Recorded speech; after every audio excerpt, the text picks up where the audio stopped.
Գեղեցկուհի Վասիլիսան, ռուսական հեքիաթ։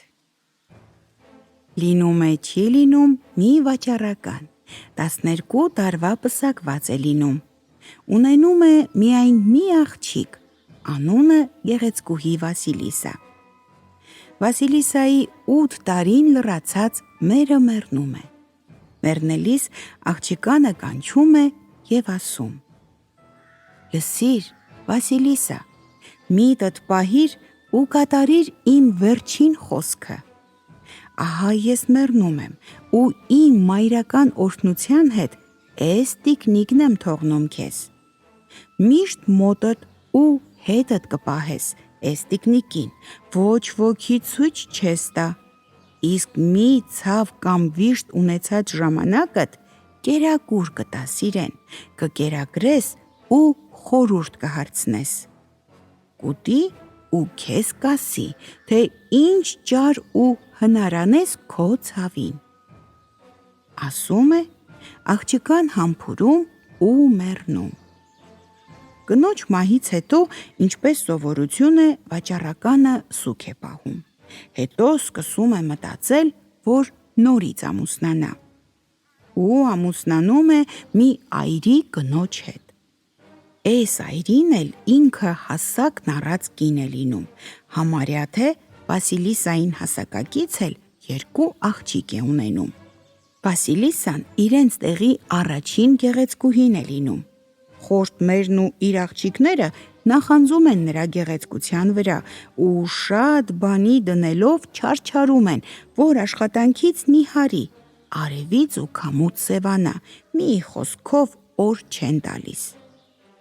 Վասիլիսան էս ամենը տանում է անտրտունջ ու ընդհակառակը օր նորի վրա լցվում, լավանում է, այնինչ խորթ մերն ու իր աղջիկները իրենց ներսի չարությունից հալվում են, մաշվում ու նիհարում, թեև ամբողջ օրը ձեռները ծալած աղջիկ պարոնների նման տանը նստած են լինում։ Ոչ ոք էլ չի իմանում սրա գաղտնիքը, չեն իմանում, թե էս բոլորը Վասիլիսայի մոր թողած տիկնիկն է անում։ Բաժին կտային, Վասիլիսան ամենալավ պատառը կպահեր իր տիկնիկի համար։ Իրիկունը, երբ ամենքը կպառկեին քնելու, նա իր նկուղում կփակվեր ու տիկնիկի հետ կխոսեր. «Տիկնիկ ջան, առ անուշ արա, իմ սև դարդին ագանջ արա։ Հորս օջախում ապրում եմ ես, միշտ անխնդում ու լուռ էսպես։ Իմ խորթ մերը խաթուն խանում ինձ աշխարհքից դուրս է անում։ Ասա, հոգիս, էս ցավի դեմ, ես ինչ անեմ, ես ո՞նց անեմ»։ Տիկնիկը կուտեր, խորհուրդ կտար, կմխիթարեր, առավոտն էլ նրա բան ու գործն էլ ինքը կաներ։ Վասիլիսան իրեն համար դինջ ու հանգիստ կնստեր ծառերի շվակներում, ծաղիկ կքաղեր ու մին էլ էն կտեսներ, որ իր մարգերը քախանված են, բանջարեղենը ջրած, ջուրը բերած, կրակն էլ արած։ Էսպես մի քանի տարի անց է կենում։ Վասիլիսան մեծանում է, դառնում հարսնացու։ Ամեն կողմից փեսացուներ են ղրկում նրան ուզելու, իսկ խորթ մոր աղջիկներին հարցնող չկա։ Չար կինը ավելի է կատաղում ու բոլոր եկողներին մի բերան էն է պատասխանում, թե մեծերից առաջ փոքրին չեմ կարող մարդու տալ։ Խնամախոսներին էսպես ճամփու է դնում ու բռնում Վասիլիսային ծեծում, ջարդում, ջիգրը նրանից է հանում։ Մի անգամ էլ էս վաճառականը առևտրական գործերով ուրիշ աշխարհ է գնում։ Խորթ մերն ուրիշ տուն է փոխվում։ Իսկ էս նոր տան կողքին մի մութ անտառ է լինում, էն անտառում էլ բնակվելիս է լինում մի կախարդ պառավ, որ ոչ ոքի մոտ չի թողնում, մարդկանց էնպես է ուտում, ոնց որ հավի ճտեր։ Խորթ մերը Ամեն մի դատարկ բանի համար շարունակ անտառ է ղրքում իր աչքի փուշ Վասիլիսային, թե ինչ է կախարդի ճանկն ընկնի։ Բայց տիկնիկը միշտ Վասիլիսային ճամփա է սովորեցնում, չի թողնում կախարդի որջին մոտենա ու ամեն անգամ էլ Վասիլիսան ողջ առողջ վերադառնում է տուն։ Էսպեսով հասնում են աշունքը։ Մի աշունքվա իրիկուն մերը 3 աղջկա ձեռքն էլ գործ է տալիս, էն էլ 10։ Մինը պետք է ժանյակ գործեր, մյուսը գուլպաներ, Վասիլիսան էլ պետք է մաներ։ Էս պարավը տան բոլոր ճրակները հանգցնում է, մենակ մի մոմ է թողնում վառած ու ինքը պառկում է քնի։ Աղջիկները բանում են, բանելու ժամանակ, որ մոմի պատրույգ ներվում է, խորթ մոր աղջիկներից մինը, մաղաշը, ունելիքը առնում է, իբրև թե մոմի քիթը կտրի, ուղղի։ Ուղղելու փոխարեն իբրև թե հանկարծ լույսը հանգցնում է։ Դու մի ասիլ, մերն է սովորեցրել, որ այդպես անի։ Հիմի ինչ անենք, ասում են աղջիկները, լույս չկա, դասներս էլ կիսատ են։ Ինչ պետք է անենք, պետք է մինս ու մինս գնանք կախարդ պարավից կրակ բերենք։ Ինձ իմ ձեռի ասեղներն էլ են լույս տալիս, կրակն ինչ եմ անում, ինչ ուզում է լինի, ես չեմ գնա, ասում է ժանյակ գործող աղջիկն ու տեղը պինդ նստում։ Ես էլ չեմ գնա, էն կողմից վրա է բերում մյուս քույրը, որ գուլպա էր գործում։ Ինձ իմ միլերի լույսն էլ է բավական։ Դե վեր կաց դու գնա, միաձայն կանչում են երկուսն էլ և դուրս են հրում Վասիլիսային։ Գնա կախարդ պարավից կրակ առ ու բեր։ Վասիլիսան վեր է կենում, գնում իր նկուղը, պահած ընթրիքը դնում է տիկնիկի առաջն ու ասում. Տիկնիկ ջան, առ, անուշ արա, իմ սև դարդին ականջարա, ինձ ղրկում են կրակ բերեմ չար պարավից, չար պարավը հո ինձ կուտի։ Ասա հոգիս, էս ցավի դեմ, ես ինչ անեմ, ես ոնց անեմ։ Տիկնիկը, որ ուտում է պրծնում, աչքերը ջուղթ մոմի պես վառվում են, ասում է. Մի վախենար, Վասիլիսա, ուր որ ղրկում են, գնա, միայն թե ինձ հետդ պահիր, ես որ հետդ լինեմ, պարավը քեզ բան չի անի։ Վասիլիսան վեր է կենում, տիկնիկը գրպանն է դնում ու ճամփա ընկնում դեպի մութ անտառը։ Գնում է, բայց ոչ մեռած է, ոչ կենդանի, հետը գնում է, հետը դողում։ Մին էլ էն է տեսնում, մի սպիտակ ձիավոր, ցոլած ու անցավ, ինքը սպիտակ, հագինը սպիտակ, ձիու սարքը սպիտակ ու սկսեց ծեքել։ Մի քիչ էլ գնում է, տեսնում է հիմի էլ մի կարմիր ձիավոր անցավ, ինքը կարմիր, հագինը կարմիր, տակինը կարմիր, էստեղ էլ արևը բացվեց։ Օր ու գիշեր գնում է Վասիլիսան, մին էլ մյուս օրվա իրիկունը դուրս է գալիս էն բացատը, որտեղ կանգնած է լինում կախարդ պարավի խրճիթը։ Խրճիթի 4 կողմի ցանկապատը մարդկային գանգեր, դարպասի սյուների փոխարեն մարդկային ոսկորներ, փակիչի տեղը ձեռներ, կողպեքի տեղակ ատամները վրեն ծնոտներ։ Սարսափից մարում է Վասիլիսան ու տեղն ու տեղը քարանում մնում։ Եվ ահա, դարձյալ մի ձիավոր, ինքը սև, հագինը սև, տակինը սև, քշած գալիս է ու կախարդի դռան է չքվում, տեղն ու տեղը անհետանում։ Ու վրա է հասնում գիշերը։ Բայց ցանկապատի վրա ցից հանած գանգերի աչքերի լույսերը դեռ լույս են տալիս մտնում ու բացատն այնպես է լուսավորվում,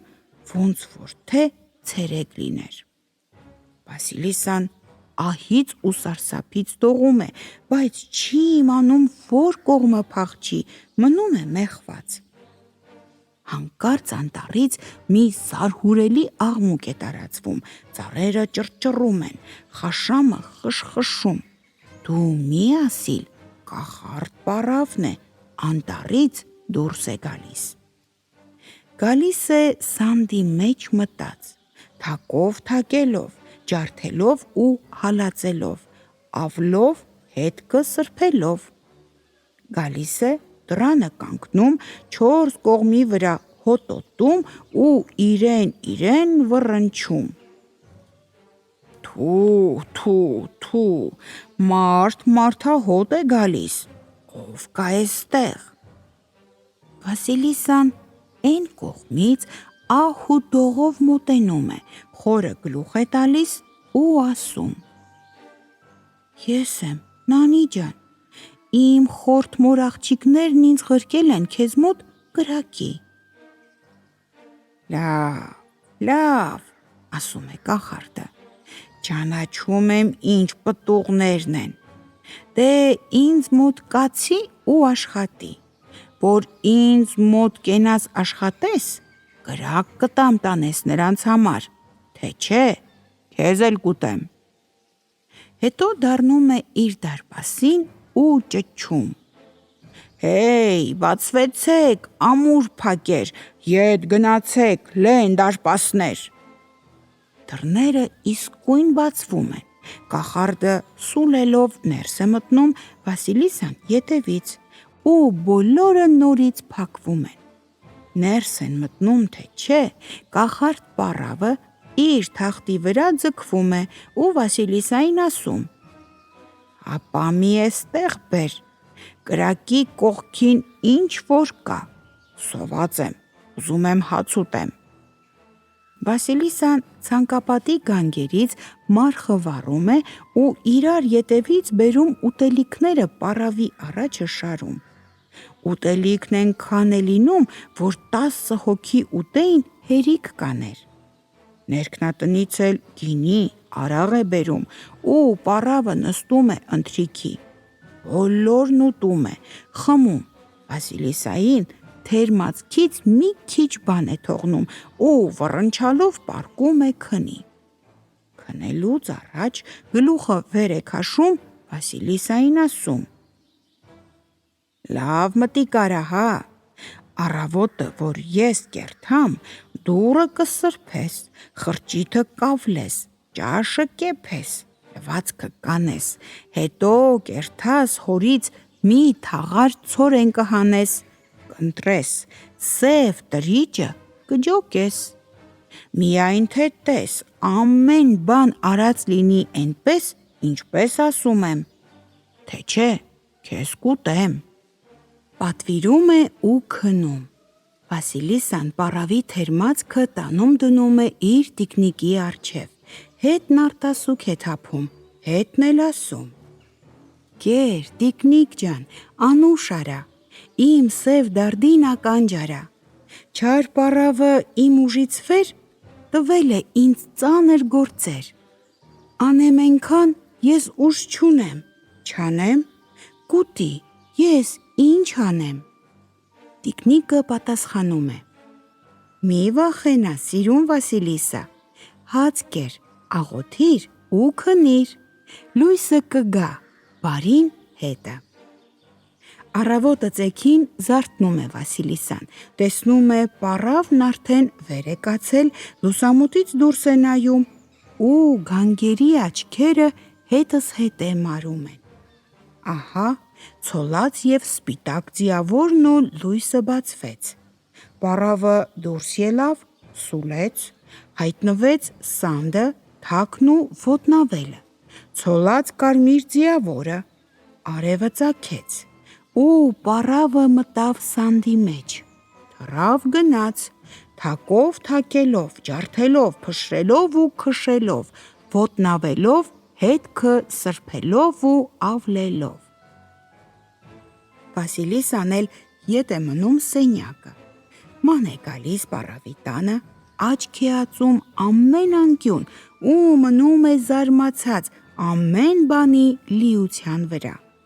Ապա սկսում է միտք անել, թե ինչպես անի, որ պառավի պատվերը կատարի։ Մին էլ տեսնում է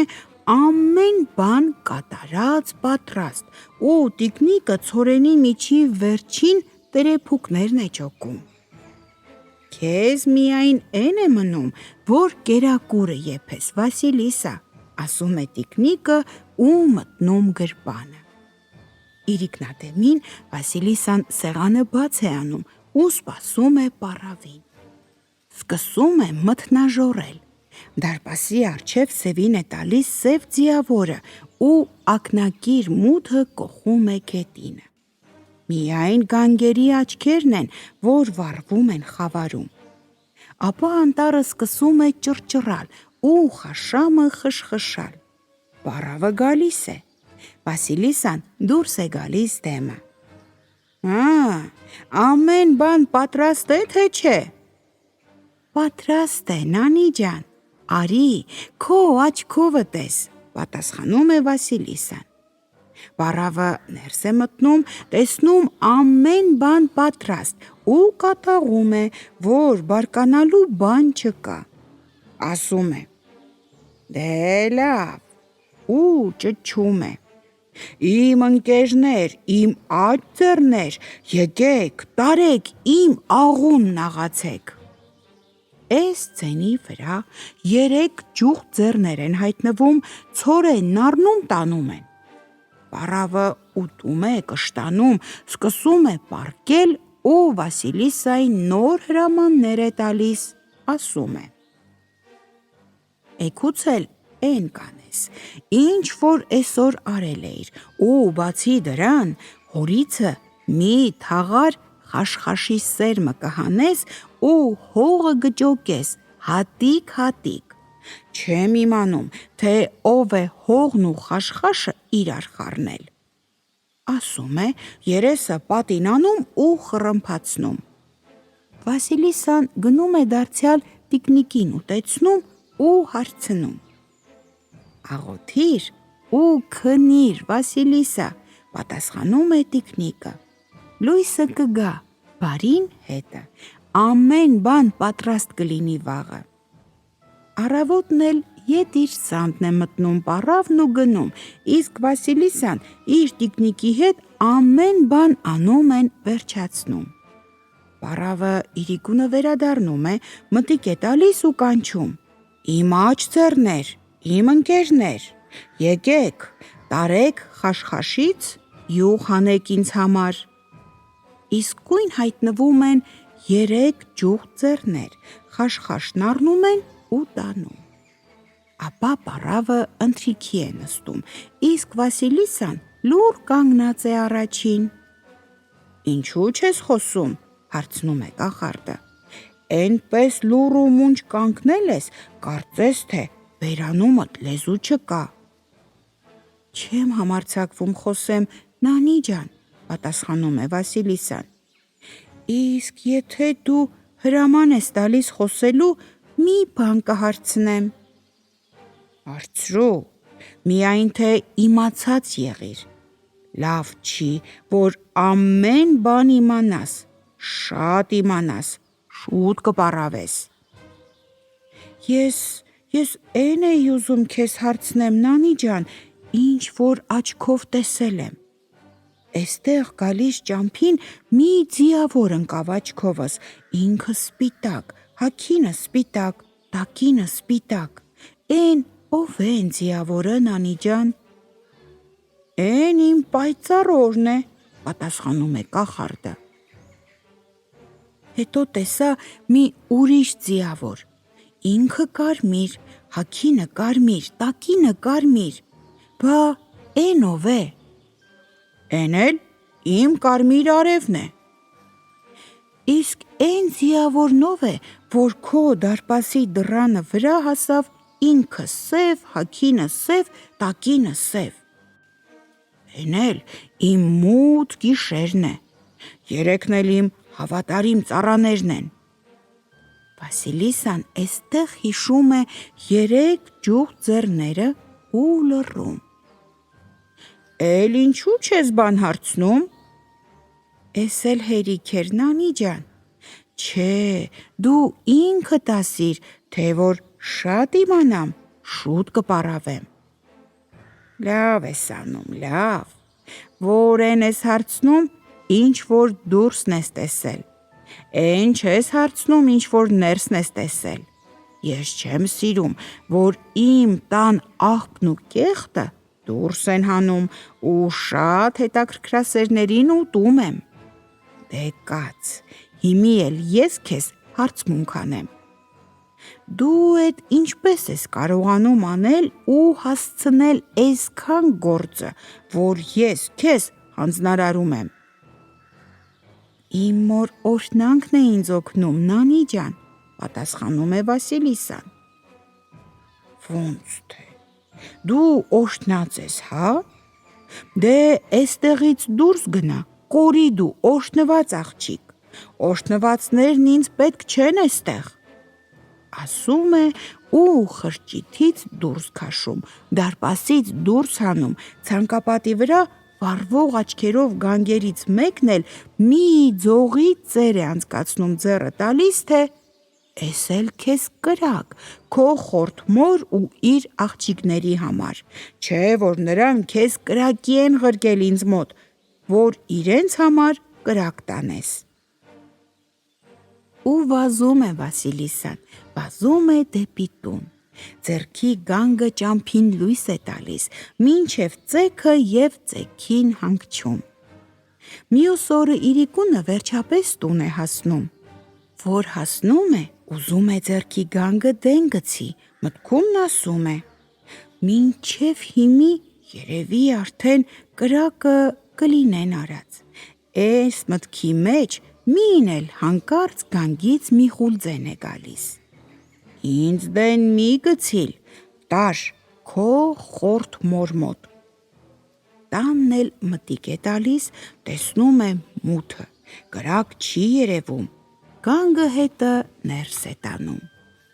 Խորթ մերն ու իր աղջիկները Վասիլիսային որ տեսնում են, սկզբում ուրախ հանդիպում են, պատմում են, թե էն օրվանից դու ինչ գնացել ես, մեր տանը դեռ կրակ չի վառվել,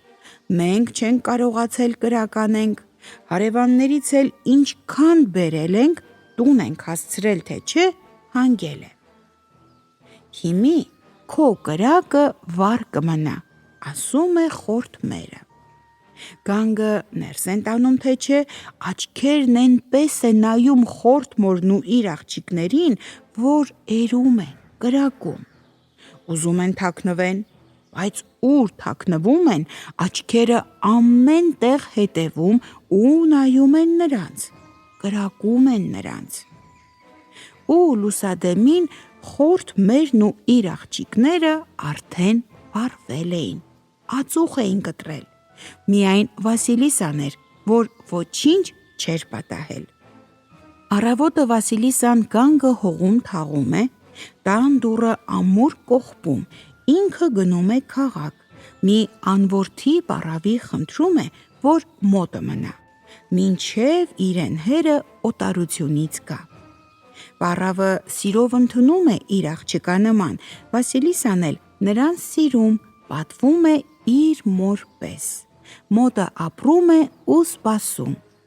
Պարապությունից որ հոգնում է, մի օր էլ պառավին ասում է.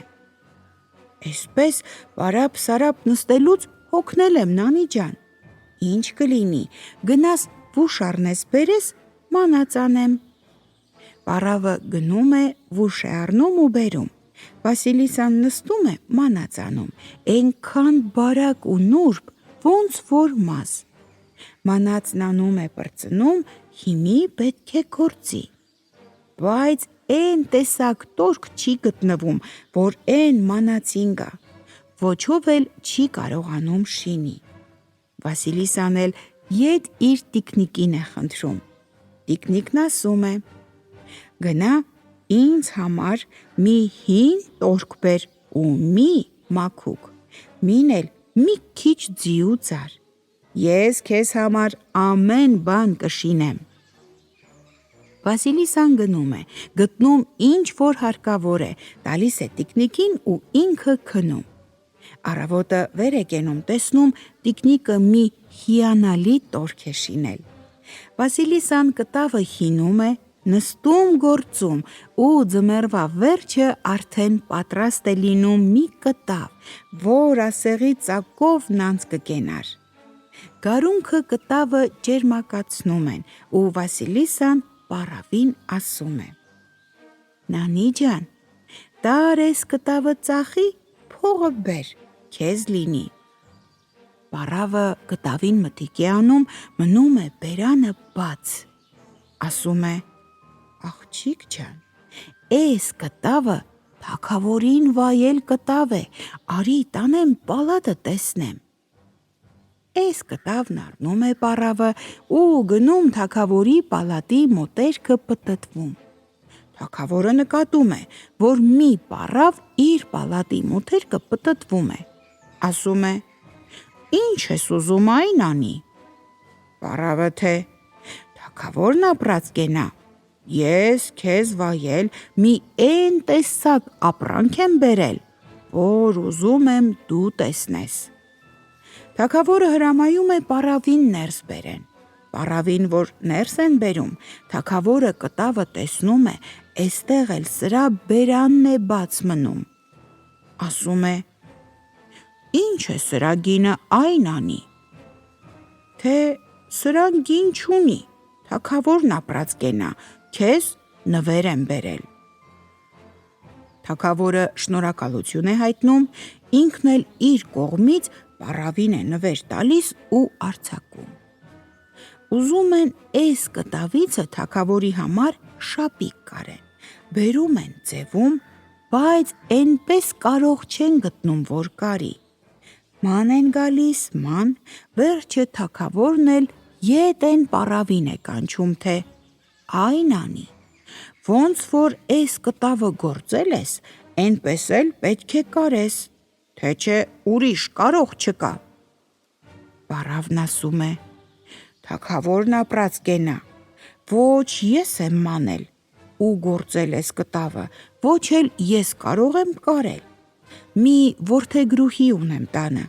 էս նրա ձեռի գործն է»։ Լավ, որդեգրուհիդ թող լինի, տար տուր նրան, թող նա կարի։ Պարավը վերադառնում է տուն, Վասիլիսային պատմում, ինչ որ պատահել էր։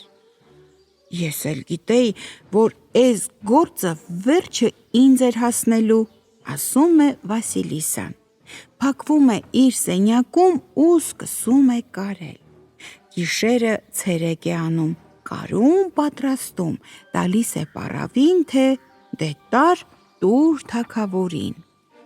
Պարավը շապիկն առնում է տանում պալատ, տալիս թագավորին, իսկ Վասիլիսան երեսը լվանում է, գլուխը սանրում, հագնվում, զուգվում, նստում լուսամուտի առաջն ու սպասում։ Սպասում է, թե տեսնի, ինչ պետք է լինի։ Մին էլ էն է տեսնում, որ թագավորի մարդիկը գալիս են դեպի պարավի տունը։ Գալիս են, ներս են մտնում ու հայտնում, թե ով է կարել թագավորի շապիկը։ Թագավորն ուզում է նրան տեսնի ու ինքը իր ձեռքով վարձատրի։ Վասիլիսան վեր է կենում, գնում թագավորի առաջին կանգնում։ Թագավորի տեսնելն ու սիրահարվելը մին է լինում։ Ես էլ քեզանից ձեռը քաշող չեմ, սիրուն Վասիլիսա, ասում է թագավորը։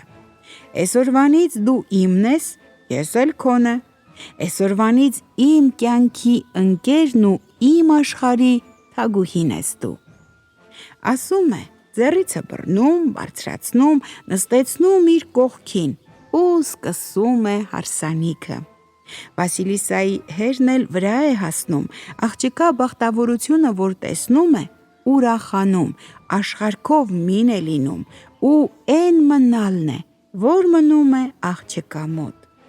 Իր մերացու պարավին էլ չի մոռանում Վասիլիսան, բերում է պալատ, պահում է իր մոտ։ Իսկ տիկնիկից չի բաժանվում, մինչև մահը ու միշտ ամեն տեղ պահում է իր գրպանում։